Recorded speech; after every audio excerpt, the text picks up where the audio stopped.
ప్రభునందు ప్రియమైన శ్రోతలకు వందనములు. ఈ పోడ్కాస్ట్ కార్యక్రమం నాకు స్వాగతం. మీ అందరి కొరకు ఈ కార్యక్రమమును ప్రసారం చేయుచున్నాం. విని దైవాశీస్సులు పొందుకోగలరు.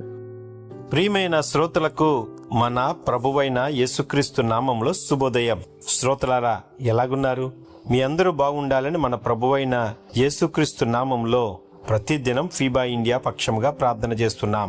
రండి, ఈ ఉదయకాలము దేవుని సన్నిధిలో వాక్యాన్ని ధ్యానం చేద్దాం. ప్రతిదినం దేవునితో నడక అనే అంశాన్ని మీ మధ్యన చెప్పడానికి సిద్ధపడుతూ ఉన్నాను. ఈ రోజు తీసుకోబడిన టాపిక్ ప్రేమ, లవ్ కొరకు చెప్పడానికి సిద్ధపడుతూ ఉన్నాను. అపోస్తలుడైన పౌలు కొరింథీయులకు రాసిన మొదటి పత్రిక 13 వచనం ఈ విధంగా వ్రాయబడి ఉంది. కాగా విశ్వాసము, నిరీక్ష, ప్రేమ ఈ మూడును నిలుచును, వీటిలో శ్రేష్టమైనది ప్రేమ. ప్రియమైన దేవుని పిల్లలారా, క్రైస్తవ జీవితానికి హృదయం ప్రేమ. దేవుడు ప్రేమ స్వరూపి. మనం దేవుని పిల్లలమైతే ప్రేమతో జీవించాలి. ఈ ప్రపంచంలో ద్వేషం, కోపం, స్వార్థం ఎక్కువగా కనిపిస్తూ ఉన్నాయి. కానీ దేవుడు మనలను ప్రేమించే వారిగా ఉండమని పిలుస్తూ ఉన్నాడు. ప్రేమ అంటే కేవలం మాటలతో చెప్పడం కాదు, మన క్రియల ద్వారా చూపించడం. నిజమైన ప్రేమ క్షమిస్తుంది, సహిస్తుంది, సహాయం చేస్తుంది. ప్రేమ ఉన్న చోట శాంతి ఉంటుంది, ఐక్యత ఉంటుంది. దేవుని ప్రేమ మన జీవితాలను మార్చుతుంది. మనం దేవుని ప్రేమను అనుభవించినప్పుడు ఇతరులను కూడా ప్రేమించగలుగుతాం. ప్రేమ మన సంబంధాలని బలపరుస్తుంది మరియు దేవుని మహిమను చూపిస్తుంది. దీని కొరకు అద్భుతమైన ఉదాహరణ దేవుడు వాక్యం ద్వారా మనకు చూపిస్తూ ఉన్నాడు.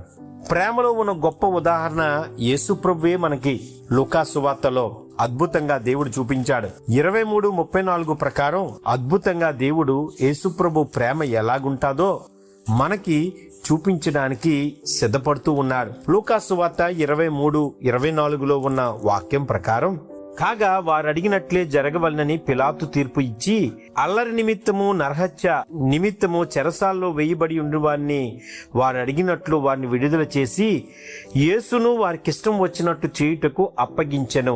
ప్రియమైన వాళ్ళారా, యేసు తనను హింసించిన వారిని ప్రేమించాడు.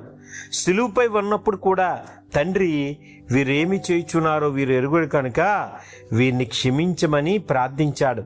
యేసు ప్రేమ త్యాగపూరితమైనది. ఆయన మన కోసం తన ప్రాణాన్ని అర్పించాడు. నిజమైన ప్రేమ క్షమిస్తుంది, త్యాగం చేస్తుంది. ప్రియమైన వర్లరా, ఈ వాక్యము ద్వారా దేవుడు మనతో మాట్లాడుతూ ఉన్నాడు.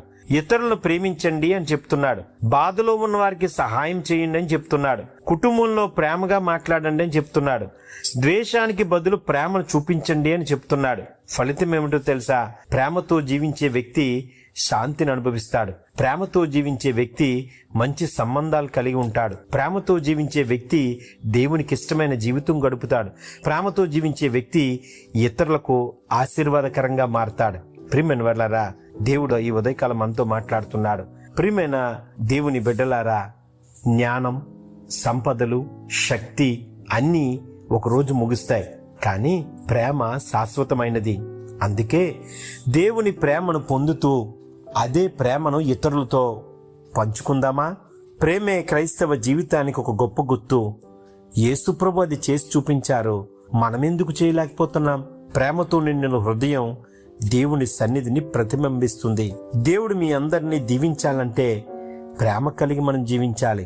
విశ్వాసము, నిరీక్షణ, ప్రేమ ఈ మూడును నిలుచును, వీటిలో శ్రేష్టమైనది ప్రేమ.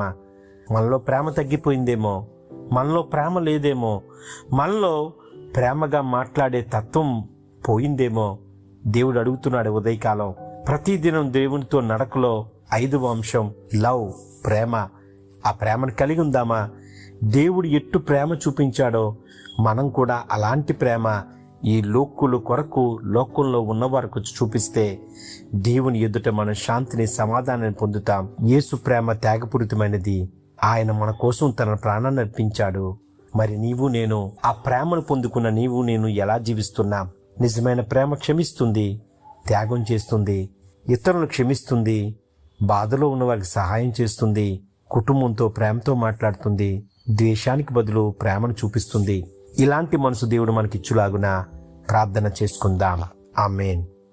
ఈ కార్యక్రమమును గూర్చి మీ సలహాలు మరియు మీ ప్రార్థనా అవసరతల కొరకు మమ్మను సంప్రదించవలసిన మా ఫోన్ నంబర్ 9485508539 మరియు email ID info@fibaonline.org.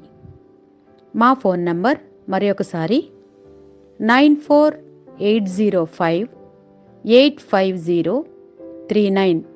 Email ID info@fibaonline.org.